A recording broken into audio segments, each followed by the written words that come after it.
Assalamualaikum Sobat Ramis semuanya. Mudah-mudahan Sobat Ramis dalam keadaan sehat walafiat selalu.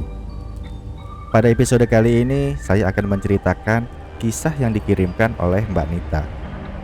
Kejadian horor yang dialami oleh Mbak Nita terjadi ketika dirinya sedang mengandung anak pertamanya. Tapi sebelum masuk pada kisah selengkapnya, jangan lupa untuk selalu mensupport channel Radio Misteri dengan subscribe, like, dan share, supaya kami lebih semangat lagi dalam membuat konten-konten horor yang lebih menarik lagi. Saya juga ucapkan terima kasih bagi yang sudah subscribe channel Radio Misteri.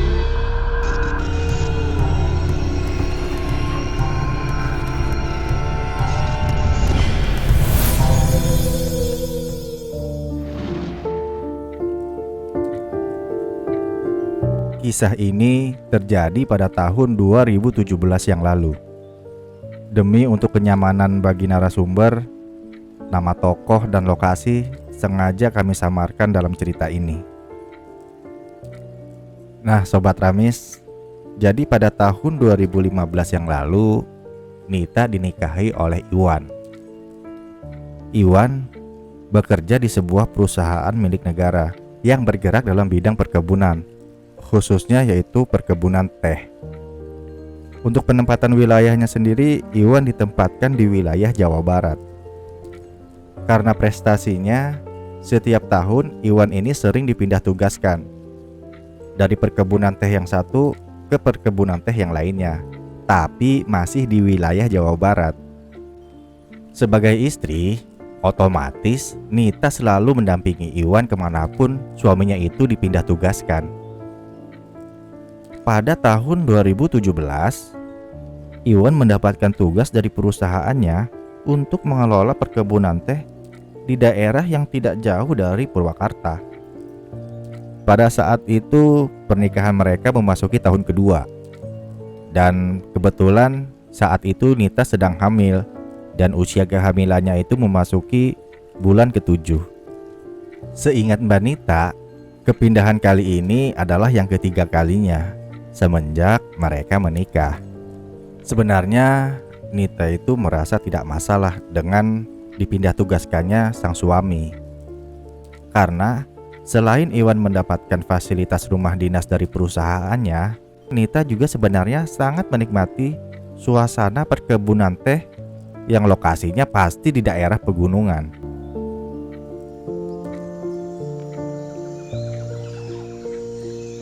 Hawanya yang sejuk, penduduk desa yang sangat ramah, dan jauh dari hingar-bingar perkotaan yang penuh polusi. Semua itu membuat Nita sangat nyaman tinggal di perkebunan teh.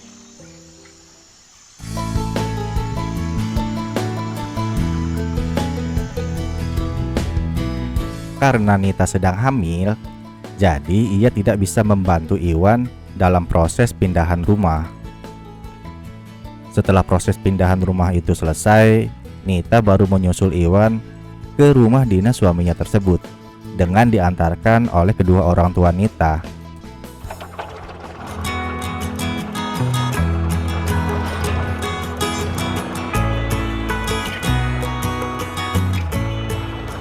Setiap Iwan dipindahkan dari perkebunan teh yang satu ke perkebunan teh yang lain, Iwan dan Nita selalu menempati rumah dinas yang merupakan peninggalan dari zaman Belanda. Karena memang perkebunan dan pabrik teh itu sudah ada dari zaman Belanda. Orang tuanya Nita saja sangat betah tinggal di sana. Selain rumahnya luas, udaranya sangat sejuk dan asri. Masih banyak pepohonan besar di sekeliling rumah dinasnya Iwan.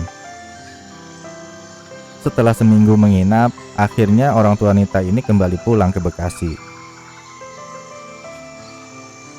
Jadi sekarang ini, kalau Iwan sedang bekerja untuk mengecek pabrik teh atau mengontrol ke kebun teh, di rumah Nita hanya ditemani oleh Bi Inah. Bi Inah ini warga setempat yang membantu Nita untuk menyelesaikan pekerjaan rumah tangga. Tapi biasanya jam 12 siang Iwan ini pulang. untuk makan siang, sholat zuhur, dan istirahat. Dan Iwan kembali lagi ke perkebunan teh sekitar jam 1 siang. Dan biasanya Iwan pulang dari perkebunan menjelang maghrib. Itu pun kalau tidak ada lembur. Kalau ada lembur biasanya Iwan pulang jam 9 malam.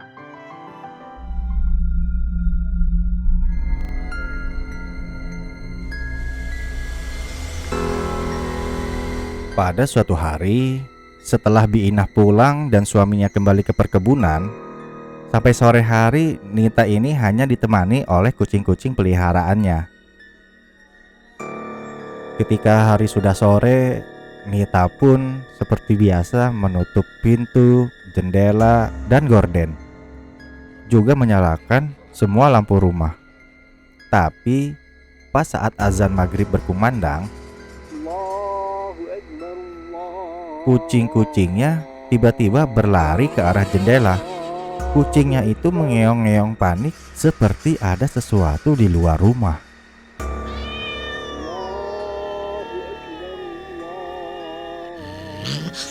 Dan burung peliharaan suaminya pun ikut panik lah, bahkan terbang menabrak jeruji kandang. Nita pikir suaminya sudah pulang, tapi pas membuka gorden, ternyata tidak ada siapa-siapa di teras rumahnya.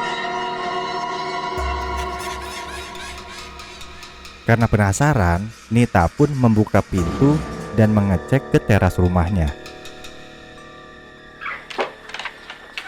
Diikuti oleh beberapa ekor kucingnya. Tapi yang anehnya ada 2 kucing yang tidak mengikuti Nita. Dia hanya duduk sambil menatap ke atas plafon. Karena di luar tidak ada siapa-siapa, dan sepintas tiba-tiba Nita merasakan merinding. Akhirnya dengan tergesa Nita pun masuk kembali dan segera menunaikan sholat maghrib.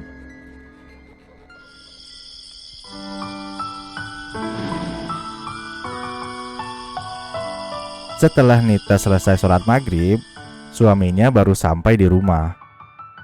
Dan setelah makan malam, mereka pun bercengkrama di luar tengah sambil menonton televisi. Mungkin sekitar jam 9 malam, Iwan dan Nita memutuskan untuk masuk ke kamar. Dan setelah di kamar, mereka bersiap untuk tidur. Dan seperti biasanya, lampu kamar dimatikan. Setelah membaca doa dan surat-surat pendek, Nita pun memiringkan badannya menghadap ke kanan. Karena dengan tidur posisi tersebut, Nita merasakan lebih nyaman.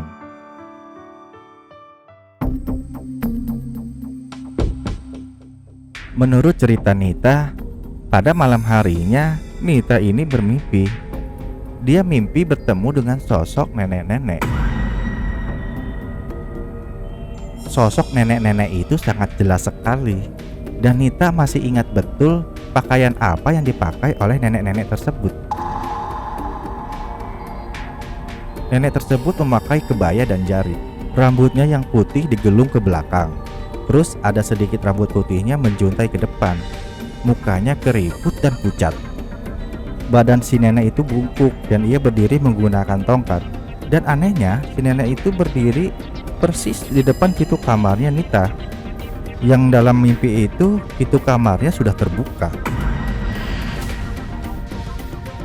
Si nenek itu menatap Nita dengan sorot mata yang tajam.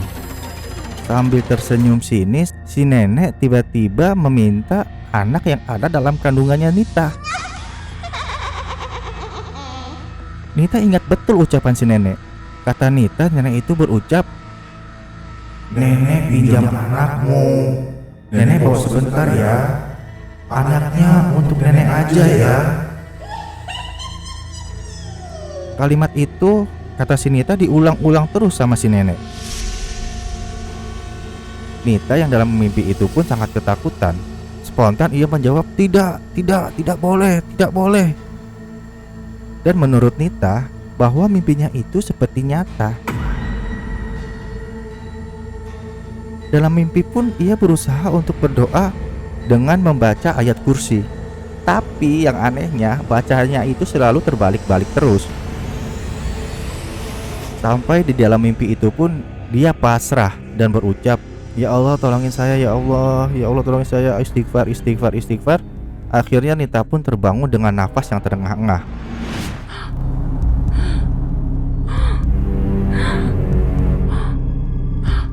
Dan tanpa ia sadari badannya pun sudah basah kuyup oleh keringat. Alhamdulillah, astagfirullahalazim, alhamdulillah. Hanya itu yang bisa diucapkan oleh Nita ketika Nita sudah terbangun.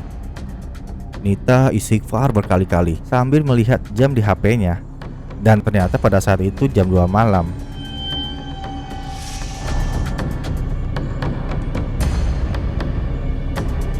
Yang lebih mengherankan dan mengejutkan Nita, ketika Nita membalikkan badannya dan ia melihat ternyata pintu kamarnya itu sudah dalam posisi terbuka.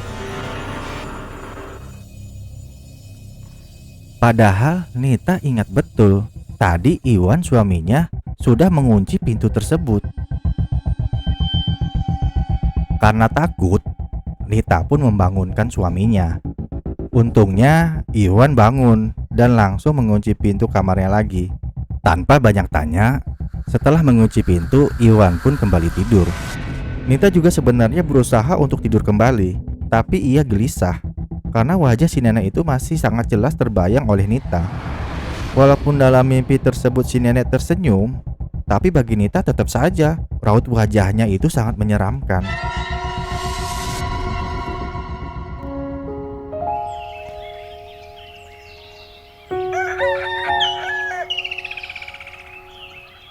Pada pagi harinya, Nita pun bercerita tentang mimpi semalam kepada suaminya. Tapi Iwan hanya merespon biasa saja. Iwan cuma berkata, itu cuma mimpi biasa, gak usah dipikirin. Mendengar respon Iwan seperti itu, Nita pun hanya diam saja dan melanjutkan sarapannya. Hari-hari pun berjalan seperti biasanya. Walaupun belakangan ini Nita sering bermimpi seram, tapi ia berusaha untuk tidak menggubrisnya. Tapi menurut Nita, ada lagi satu mimpi yang masih teringat jelas oleh Nita.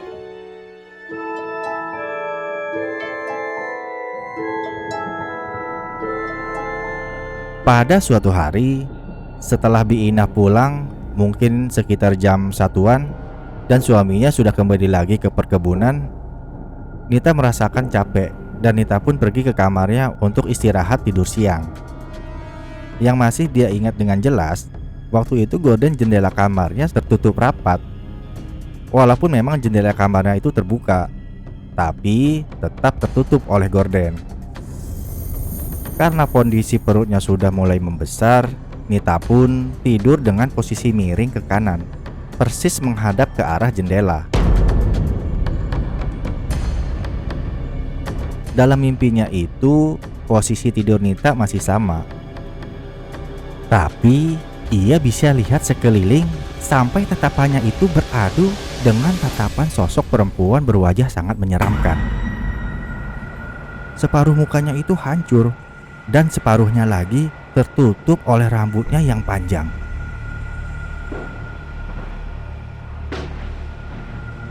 Mungkin itu sosok kuntilanak, pikir Nita dalam mimpinya. Kuntilanak itu berdiri di luar jendela kamarnya. Awalnya kuntilanak itu hanya menatap Nita saja sambil tersenyum, persis seperti senyum si nenek.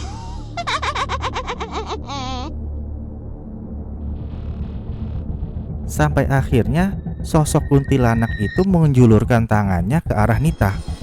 Jadi tangannya itu seperti mengulur ke arah Nita. Dan sosok itu berkata sambil melambai-lambaikan tangannya, "Ayo ikut, ayo ikut."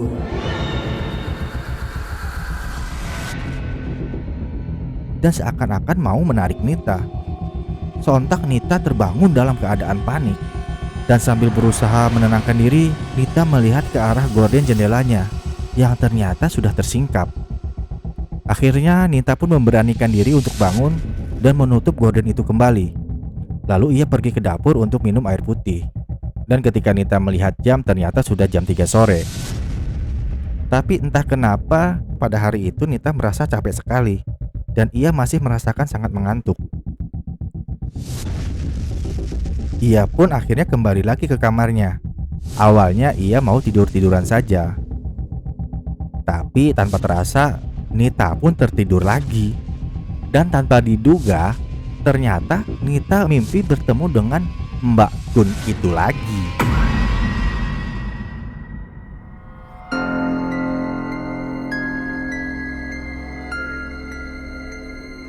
Tapi dalam mimpinya kali ini, entah Nita tidak tahu ada di mana sebenarnya.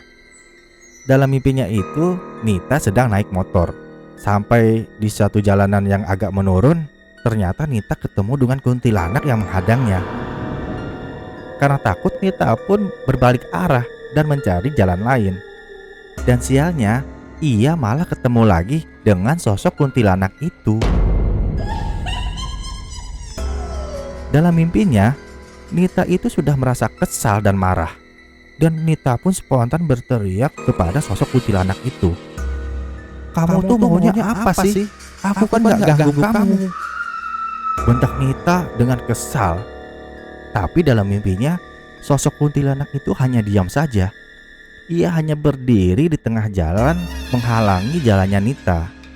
Tapi alangkah terkejutnya Nita ketika sosok itu malah menunjuk perut Nita yang sudah semakin membesar. Sontak Nita pun kaget dan Nita pun langsung terbangun bersamaan dengan ketukan pintu dan suara Iwan yang memanggil Nita.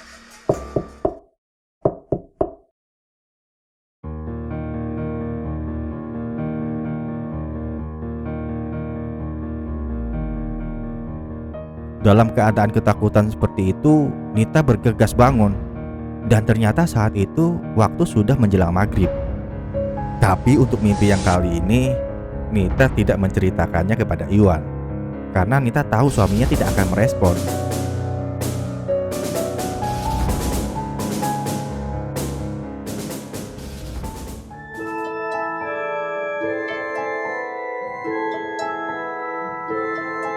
Lanjut cerita Mbak Nita, seminggu setelah kejadian mimpi bertemu sosok kuntilanak, Nita mengalami peristiwa yang seumur hidupnya baru kali ini ia alami.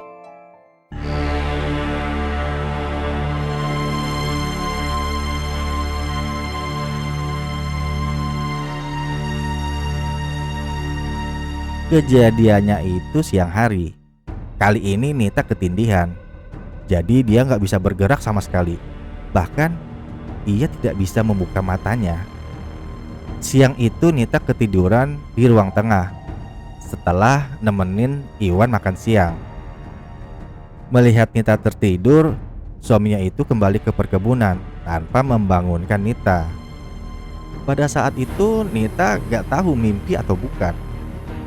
Ia seperti tersadar kalau suaminya itu masih ada di rumah. Dalam penglihatannya, suaminya sedang duduk di kursi meja makan.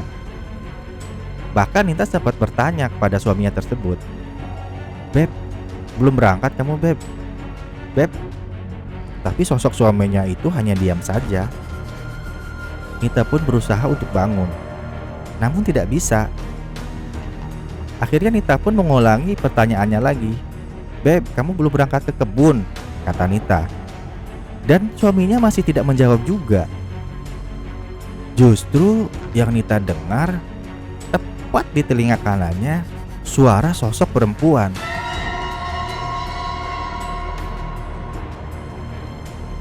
Sosok itu berkata, "Dia bukan suami kamu. Sekarang ini kamu sendirian di rumah." Ketika mendengar itu, Nita langsung dek, jantungnya berdegup kencang. Dia berusaha untuk bangun. Dalam hatinya dia harus bangun, aku harus bangun, aku harus bangun. Tapi tetap saja nggak bisa. Nita pun berusaha membaca Al-Fatihah dan ayat kursi. Tapi Nita tersentak kaget karena ada yang mengikuti bacaannya.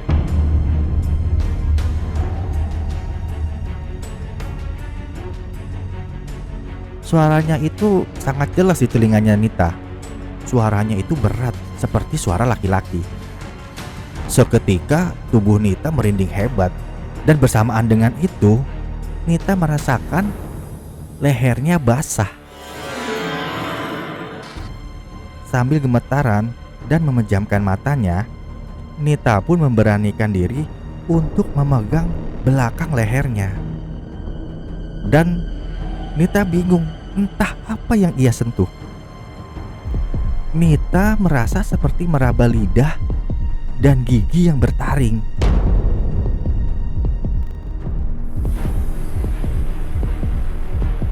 Sontak Nita pun jadi panik sepanik-paniknya. Saking paniknya, Nita sampai nggak tahu lagi apa yang harus dibacanya. Seingat Nita, ia membaca 3 kul berulang-ulang. Tapi Nita merasakan bacaannya itu malah terbolak-balik, malah mengulang-ulang terus, malah tidak karuan. Dan alhamdulillah, karena tekadnya yang kuat, Nita pun bisa terlepas dari cengkeraman makhluk gaib itu dan bisa bangun kembali. Sambil ngos-ngosan, ketika Nita melihat jam ternyata sudah pukul 4:30 sore. Dia pun langsung WA suaminya untuk pulang lebih cepat, karena Nita sangat ketakutan. Dan karena saking takutnya, dia pun duduk di teras rumah sampai suaminya pulang.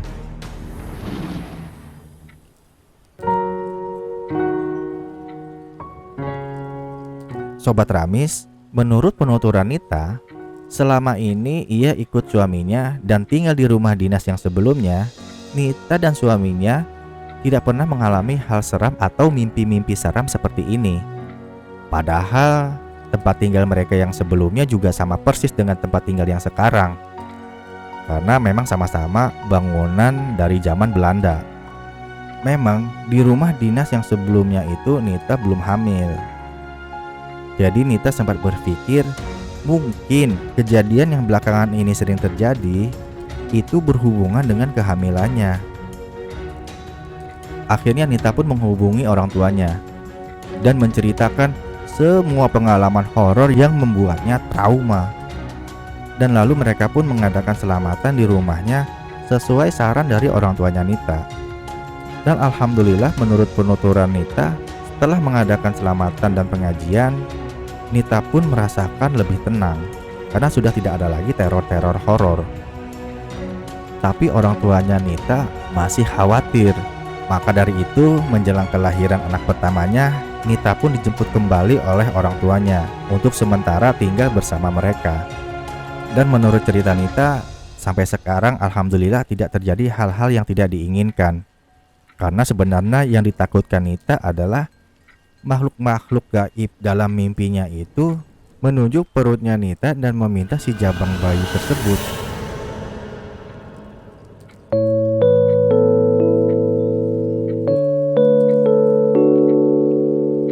Nah Sobat Ramis, itulah pengalaman horor yang dialami oleh Mbak Nita semasa kehamilan anak pertamanya. Terima kasih sudah setia menyimak kisah ini. Sampai jumpa lagi pada episode berikutnya. Wassalamualaikum warahmatullahi wabarakatuh.